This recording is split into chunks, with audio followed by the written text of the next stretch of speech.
सुमित और रोहित लद्दाख के एक छोटे से गांव में रहते थे। एक बार दोनों ने फैसला किया कि वे गांव छोड़कर शहर जाएंगे और वहीं कुछ काम धंधा खोजेंगे। अगली सुबह वे अपना अपना सामान बांधकर निकल पड़े। चलते चलते उनके रास्ते में एक नदी पड़ी। ठंड अधिक होने के कारण नदी का पानी जम चुका था। जमी हुई नदी पे चलना आसान नहीं था।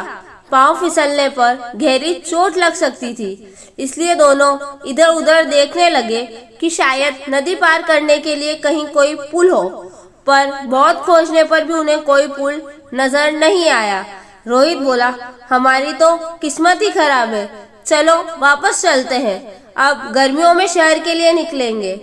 नहीं, सुमित बोला, नदी पार करने के बाद शहर थोड़ी दूर पर ही है और हम अभी शहर जाएंगे।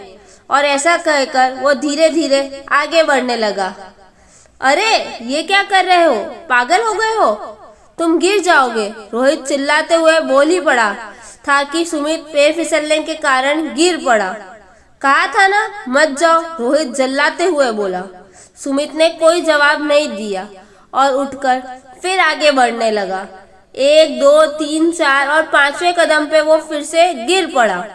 रोहित लगातार उसे मना करता रहा, मत जाओ, आगे मत बढ़ो, गिर जाओगे, चोट लग जाएगी। लेकिन सुमित आगे बढ़ता रहा। वो शुरू में 2-3 बार गिरा, लेकिन जल्दी उसने बर्फ पर सावधानी से चलना सीख लिया और देखते देखते नदी पार कर गया। दूसरी तरफ पहुंचकर सुमित बोला, देखा, मैंने नदी पार कर ली और अब तुम्हारी बारी है। नहीं, मैं यहाँ पर सुरक्षित हूँ, लेकिन तुमने तो शहर जाने का निश्चय किया था। मैं ये नहीं कर सकता। नहीं कर सकते या करना नहीं चाहते? सुमित ने मन ही मन सोचा और शहर की तरफ आगे बढ़ गया और कुछ ही सालों में अथक मेहनत से एक बड़ा आदमी बन गया। दूसरी तरफ रोहित हर कार्य को कठिन समझकर छोड़ता गया और गांव में सबसे गरीब हो गया। शिक्षा।